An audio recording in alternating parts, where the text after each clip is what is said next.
about you, dear, don't know what I'd do. In this heart of mine, you live all the time. Hello, sassy peeps, and welcome back to my channel, All the Pretty Dames, that is. Y'all, I'm a little bit scared. I'm scared, but I'm excited. I have recently started collecting vintage cookbooks, and this is what kind of sparked this idea. I found this exact cookbook here called Bundt Pans. This specific cookbook is from 1973, and I'm not going to show the entire thing, but it's very, very cool. Like, there's so many different recipes in here, and there was one in particular that caught my eye. I don't know why, but I just saw the picture and it looks very pretty. You'll see the picture on the screen. Yeah, so here's the thing. Mine probably won't look like that. In fact, I can guarantee you it won't look like that. Okay, so looking at the recipe here, we of course have to preheat the oven, which I did. It says to bake at 350 degrees, so I preheated the oven to 350, and it's working on that in the background. So our very first step is to combine the first 9 ingredients and beat for 3 minutes. We have an electric mixer here. I'll be honest, I don't know how to use this. I really don't, but we're going to figure it out together. You know, there's a first time for everything. So we are going to first start out with our butter. So we need 1 cup butter or margarine softened. Simple stuff. I can do that. That's really easy. So let's put that in there. I still feel like you have to cream the butter and the sugar. Isn't that what you usually do? I watch too many baking shows. We have our HEB quality sugar, pure cane. Extra fine, 2 pounds, granulated. You know, that's fun. So here's 1 cup of sugar. Yeah, that seems like a lot. And we're about to do a second. And here's our second cup of sugar. You know, we love poison. That's good. We also have to add in our eggs. So we have 5 eggs here, and then there's 1 more egg for later on in the recipe. So this is 5 eggs. We're just going to add that in. Now we have to add in 1 cup of commercial sour cream. What the frick is a commercial sour cream? Like, vintage recipe. You don't have to get all extra and say commercials. Like, what's the opposite of commercial? Personal? Like, for home use? I don't know the difference. This is going well. This is really going well. If you could just get in the cup, that would be great. I will say it does feel a bit odd putting sour cream in a baking recipe, but you know what? We're gonna trust the process, okay? I think that's gonna be the motto for this video. We're just gonna trust the process. All of this will make sense in the end. Okay, so that looks to be about a cup, correct? Yes. All right, so let's go ahead and get all of this crap off of the spoon.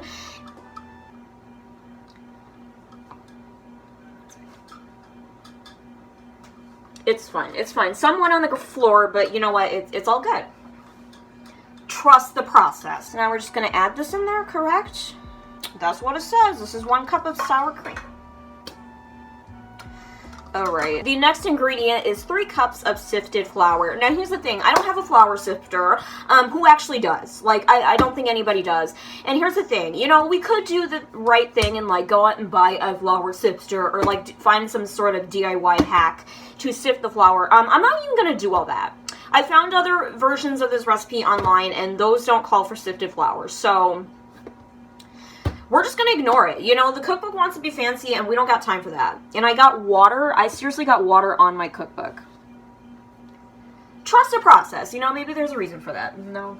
So that is 1 cup of flour. Yes. Okay, now we gotta do this 2 more times. That's fun. Love that. That's 2. Gotta do this 1 more time. You know, definitely, again, not making a mess. Definitely having a blast. And we have our 3rd cup. Yay. Done with that crap. Okay. Next, we need to add 1 teaspoon of soda. Now, when I, was looking at the ingredients, I thought about this and said soda. Right? What do we think of when we think of soda? But I, sure enough, looked up the recipe online, and they mean baking soda. So once again, the cookbook trying to be all fancy and stuff. How do you open this? You turn it. Yikes. And we got it. Simple enough, right? 1 teaspoon of salt, and there we go. And next we're going to add a teaspoon of vanilla. Now, this is Hill Country Fair, right, HEB brand, vanilla imitation. It's okay to imitate, you know, as long as it, you know, taste. Don't drink vanilla extract. And we're gonna carefully pour that in, you know, without spilling it. That's great. And then our last ingredient that we're gonna add to this bowl is our rum extract. And for this, we're going to be using 1 tablespoon. Wow, that's a nice, you know, a nice size. Why am I showing this measuring spoon like I'm a beauty guru? I'm dumb. Okay, I shouldn't say that. I'm not dumb. Okay, 1 tablespoon.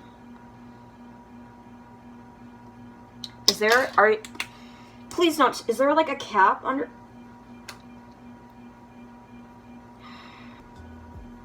Smells very potent. Okay, so we're going to add 1 I was not expecting it to pour out like that. Okay, that actually sounds kind of dumb of me. I didn't expect liquid to pour out fast from a bottle. I just spilled some, that's fine. It's dripping everywhere. Okay, 1 tablespoon, there we go. Wow, we did that, y'all. Now it comes the scary part. I'm terrified of this part because I've never used this frickin' mixer, but it can't be that bad, right? We're gonna figure this out together. So, unless you already know how to do it, which in case I just look like a dummy right now, but that's fine. Okay, so, I forgot to add the attachment. Okay, it's over here. Okay. All right, so we got this all done, which looks pretty good. So that actually wasn't that bad, you know? The mixer isn't as scary, folks, as it may seem. We are going to be making our, I guess, what you would call the ripple mixture. So it's the butterscotch mixture. My concern, right, is it says in small bowl, combine 2 cups of prepared batter, pudding mix, ice cream topping, and egg, beat for 1 minute. So, I'm already using this bowl. We're just gonna, that works. Okay, so I wonder if I can just use this bowl. I mean, it's not going to, like, stay on the thing, but, I mean, we're just mixing this for 1 minute. Okay, so 2 cups of this here. Okay, and let's go ahead and get 1 more cup of this. Please keep in mind, this isn't a tutorial. You know, I'm not well, I mean, follow at your own risk, I guess. Maybe don't take my advice. I'm not really a chef, if you know what I mean, a baker. Whoops. Now we're going to be adding in 1 package of instant butterscotch pudding. Ooh, fun. And we're just gonna open it up and pour it right on in, because it says 1 package. And we're also going to be adding in ice cream topping. So that looks like this. It's Smucker's butterscotch flavored topping that was in the jelly aisle. We couldn't find it at first. Oh no. Okay, this is gonna be a problem. Okay. I can do this. You know, we gotta trust the process. It will happen with time.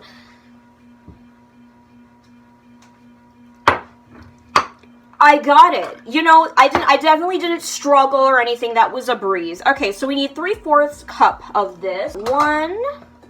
Wow, look at that. Can y'all even see that? I have to admit, I'm actually getting kind of excited. You know, I was excited in the beginning, but I was also more so scared, you know, just for the mixer, and like, I was afraid of messing something up. But so far, I mean, this is like, you know, everything is going well. I don't want to say that. I really don't want to say that and then mess something up and then I'll just be super disappointed, you know? And then last we are going to be adding 1 egg, 1 more egg. So usually I like to crack eggs separately from, you know, the main bowl that I'm using, just because, you know, in case you get some eggshells, you don't really want that in your food, you know? But I'm just going to trust the process and try to get it on the first try. I did it. And now we're going to beat this for 1 minute. Once again, I don't even know if you're supposed to be using a separate bowl for this, but we're just gonna try it. And then I'm just going to hold it and hope for the best. And we're gonna start off slow because we don't need this thing. Okay, I mean, it's working. It's working. I think if I would have used a bowl that's just slightly a little bit bigger, you know, it wouldn't be like hitting the sides of the bowl, but it's not like, it's a plastic bowl, it's fine. Okay, let me stir this real quick, or stir it, just make sure that, you know, everything, honestly, it looks almost combined. I don't think we really need to do this for a minute, but, and whatever. Maybe the, you know, the old mixers back in the, 70s, you know, weren't as powerful, but now they're pretty powerful. How would I know? I really don't. Okay, it's pretty much, it's about combined. I don't even, has it even been a minute? I don't know, and I don't care. I will say this does smell absolutely amazing. I think that's what's making me excited about this. Like, all the smells, you know, it just brings you back. You know, the moment you get scared and you're like, oh my gosh, I'm gonna mess this up, those smells just, you know, it gets you excited for what's to come, or not to come if you really screw it up. Okay, so now we can finally start to put this into the pan and get it into the oven. So the pan that I'm using is actually an Angel food cake pan. I probably could have bought one online, you know, a bundt cake pan, but I didn't think of doing that for some reason. So I just went to the thrift store, you know, my local thrift, and I found this. This was the only option. Now, I looked it up online. You can bake a bundt cake in an Angel food cake pan. You just can't bake an Angel food cake in a bundt cake pan, in case you were wondering. So this should work, but we do need to grease this and flour it. So greased lightning. No, okay. Hill Country Fare all vegetable shortening, manteca vegetal. You know, love this stuff. Do not expose can to heat. I was gonna put it on the stove. Yikes. I need a paper towel. We're just greasing this up. You know, I can do this part, like I said, you know, very simple. So I feel like this is probably pretty well greased. Now we have to flour it. I've never floured a pan before, but we're gonna try it. So hear me out. I think I'm gonna use another paper towel, and we're just gonna, like, you know, that doesn't make sense. Sorry. Yikes. Okay, so we're just gonna, yeah, we're just gonna do this, right? We're just gonna kind of, is that even, what? So according to online, I mean, it's kind of what I'm doing. They want you to use your hands. I did wash my hands, so we're just gonna go for it. So now we have to dump out the excess, so we're gonna do that. There, we got ourselves, I said, we got ourselves a greased and floured pan. All right, y'all, so now comes the fun part, in my opinion. So now we are going to spoon half of the cake batter into here, and then we're gonna add half of the butterscotch batter, and then we're gonna swirl it all together. Seems pretty simple, right? Okay, so let's add this in there, like so. And then we're gonna go ahead and kind of spread this here, and then we're gonna add some of our butterscotch. Okay, and now we're gonna add some butterscotch on top of that. Okay, so let's go ahead and marble this, and then we are going to do the rest of the butterscotch in the regular. So we got ourselves a knife here, and we're just gonna go ahead and kind of do that. The cookbook doesn't even say. It just says marble the layers with the knife using a folding. Okay, it does say, my bad. Okay, so let's go ahead and do the rest of this here. We'll kind of do a little bit, actually. We'll just do a little bit like that. Okay, let's go ahead and add some more butterscotch. I don't know if my distribution was off, but I feel like I have more okay. You didn't see that. I definitely just got some on the counter. You know what? Baking is messy. Like, who really bakes and doesn't make a mess? Like, if you don't make a mess, you're doing it wrong. Says who? Says me. Okay, you're doing it wrong if you don't make a mess. Like, you have to make a mess. It's required. So what I'm actually gonna do is just use a sheet of foil underneath the pan, just to make sure that this doesn't leak in the oven, because we definitely don't want that to happen. So we're gonna go ahead and bake this at 350 degrees for an hour and 1/4. An hour and what is that? An hour.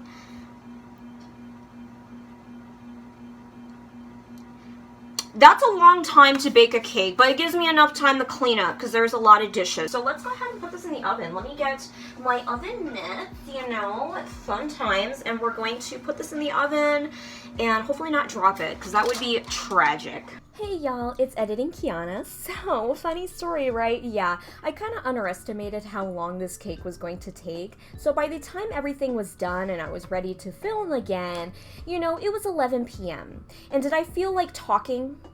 No, I didn't. So for the rest of this video we're just gonna do, you know, a voiceover.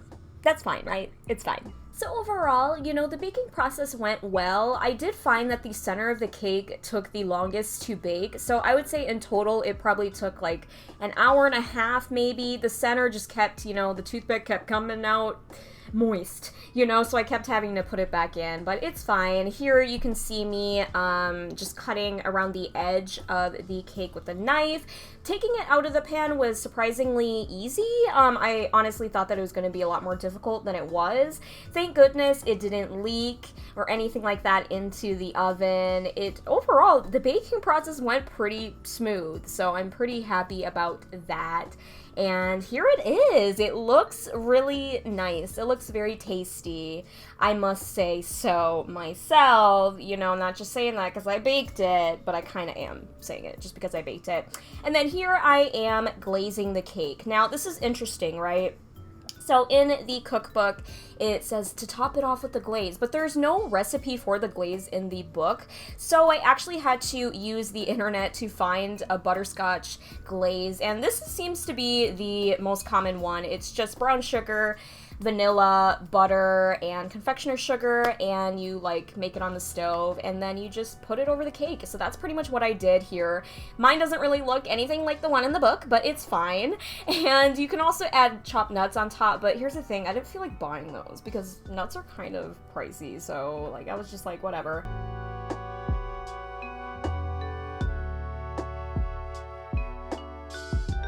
Now, I did make the decision to let the cake sit overnight so that the glaze could harden and set, and let me tell you, y'all, that was so worth it because the glaze, it reminds me of like a donut, a glazed donut. This cake was so delicious. I would honestly make it again, even though it did take a very long time. It was so worth it. I didn't record like any like reactions or anything like that to me like trying the cake, but just take my word for it. It was so good. And that is pretty much it for this video, y'all. I know that the end was kind of rushed because it was just so late at night, but I hope that you guys enjoyed this video. I definitely want to do some more baking videos because, you know, I honestly had a lot of fun. And now, folks, it's time to say goodnight. We sincerely appreciate your patronage and hope we've succeeded in bringing you an enjoyable evening of entertainment. Please drive home carefully and come back again soon. Good night.